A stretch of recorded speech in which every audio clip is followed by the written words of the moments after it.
দর্শক আপনারা নিশ্চয়ই দেখতে পাচ্ছেন আসলে কালো ধোঁয়ায় ছেয়ে গেছে পুরো এলাকা এবং সেটি বলা যায় আকাশের সাথে অনেকটা মিশে গেছে এমনটি দেখা যায় সাদা চোখে আসলে কালো ধোঁয়া অনেক বেশি এবং আগুনের যে লেলিহান শিখা সেটি তো আছেই।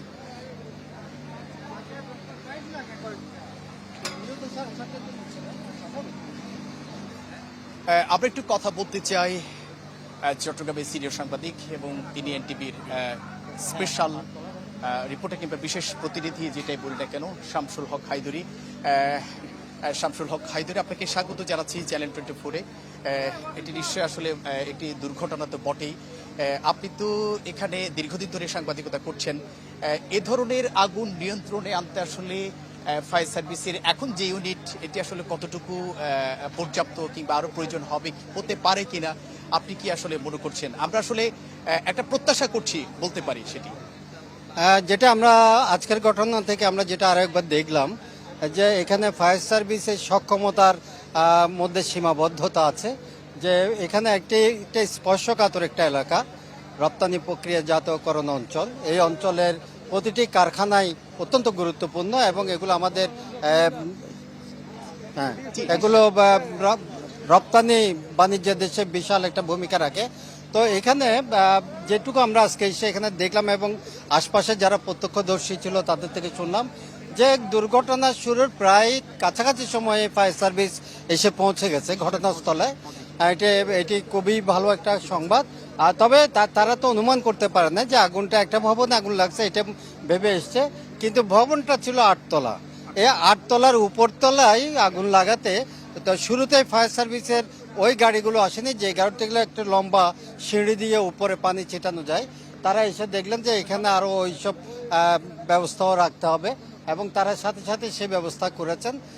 চেষ্টা করা হচ্ছে, পাশাপাশি নৌবাহিনী, বিমান বাহিনী তাদের অগ্নি নির্বাপন যে কার্যক্রম তারাও এসে কাজ শুরু করেছে। কিন্তু বিষয়টা হচ্ছে যে এই যে কারখানাটার মধ্যে এই যে কিছু কেমিক্যাল জাতীয় কিছু থাকতে পারে, ওই রাবার জাতীয় অর্থাৎ প্লাস্টিক জাতীয় পণ্য থাকতে পারে, যে কারণে আগুনটা নিভে আসছে না। আগুনের ব্যাপ্তিটা বেড়ে গেছে, হয়তো এই জন্য একটু সময় লাগতে পারে।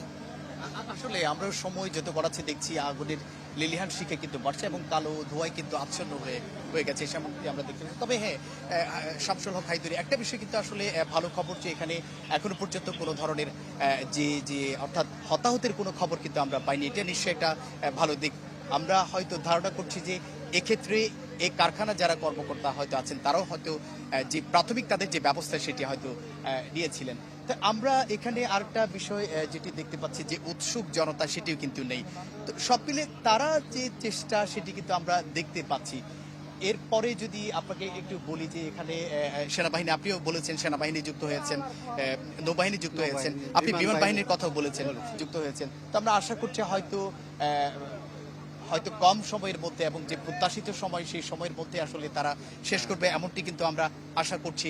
আরেকটি বিষয় যদি একটু বলতেন, আমরা অন্যান্য সময় যে অন্যান্য ঘটনায় কিংবা অন্যান্য এই ধরনের অগ্নিকাণ্ডের ঘটনায় উৎসুক জনতা কিন্তু একটা ভিড় করে, সেক্ষেত্রে একটা বড় ধরনের বেগ পেতে হয়, কিন্তু এই জায়গায় এসে সেটি হয়তো তাদের সেই বেগ পেতে হচ্ছে না। এই বিষয়টা যদি আপনি একটু বলতেন। এটা বিষয়টা কয়েকটি বিষয় আমাদের কাছে খুব উল্লেখযোগ্য এবং ইতিবাচক মনে হয়েছে।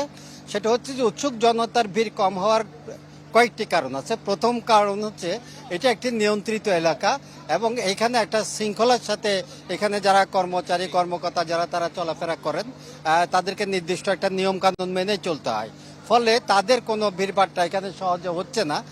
পাশাপাশি এখানে যারা নিরাপত্তা বাহিনীর যেসব সদস্য তারাও চেষ্টা করছেন যাতে করে কাছাকাছি কেউ না আসেন, নতুন কোনো দুর্ঘটনা যাতে না হয়।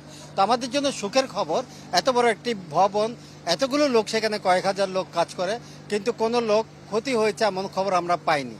এটি একটি তো আল্লাহর রহমত অবশ্যই আমরা বলবো। পাশাপাশি আরেকটা বিষয় হচ্ছে অগ্নিকাণ্ডের ঘটনাটা এমন সময় হয়েছে যখন লাঞ্চের সময় ছিল, সবাই লাঞ্চের মধ্যে গিয়েছিল এবং সেখান থেকে তারা শুনতে পেরেছে যে এখানে আগুন দেখা যাচ্ছে। এই খবর দ্রুত ছড়িয়ে পড়ে এবং তারা দ্রুত সিদ্ধান্ত নেয় ভবন ছেড়ে নেমে যাওয়ার জন্য। এটা তাদের একটা সচেতনতা ছিল। সম্ভবত এই ইপিজেড এলাকার প্রত্যেক কারখানায় এটা থাকবে। যারা যারা যে কোনো দুর্ঘটনা মোকাবেলায় তারা প্রাথমিকভাবে কী কী উদ্যোগগুলো নিতে পারেন। তো সার্বিকভাবে বিষয়টা অন্যত্র হলো হয়তো আমরা আরও অনেক দুঃসংবাদ পেতে পারতাম। এই ক্ষেত্রে অনেক বড় দুর্ঘটনা, অনেক বড় আগুন, কিন্তু সেই পরিমাণ আমাদের আল্লাহর রহমতে মানুষজনের তেমন ক্ষয়ক্ষতি হয়নি। আচ্ছা, আরেকটা বিষয় সবশেষে জানতে চাবো, সেটি হচ্ছে যে আমরা প্রাথমিকভাবে তথ্য পেয়েছি এখানে যারা অবস্থান করছিলেন তাদেরকে নিরাপদে সরিয়ে নেওয়া হয়েছে। এই বিষয়ে আপনি কোনো তথ্য পেয়েছেন কিনা? হ্যাঁ, ওদেরকে যখনই একজন দুজন থেকে কয়েক কানে গেছে যে আগুন দেখা গেছে, এখানে ভবনে যারা ছিল তারাও জানতো না যে এখানে কোনো একটা জায়গায় আগুন, 8 তলার একটা কর্নারে আগুন।